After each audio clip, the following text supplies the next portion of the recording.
Welcome back. So guys, as part of this session, let us see how exactly we can capture a particular screenshot. So the simple thing that you have is a take screenshot method using which you can just specify the name, automatically the screenshot would be captured.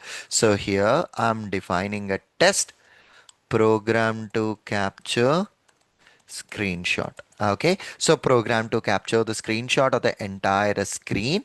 Okay, and here I was just closing it up. Okay, I was just closing it up.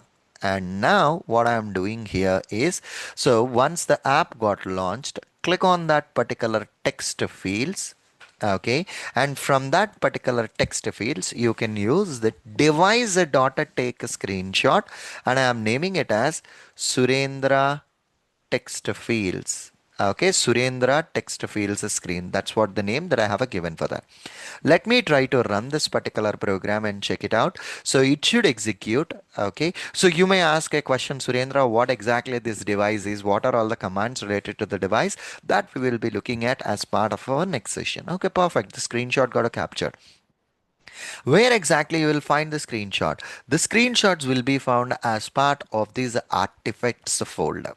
Okay, so let us expand this artifacts folder, and here is the Surendra text field.png, and if you open it, the full screen, okay, the image got captured and it was stored in this particular location. So this is the way where exactly and how exactly you can capture the screenshot. Device.take screenshot is a method using which you can capture this particular screenshot. Okay, perfectly all right. See you again in the next session. Bye bye.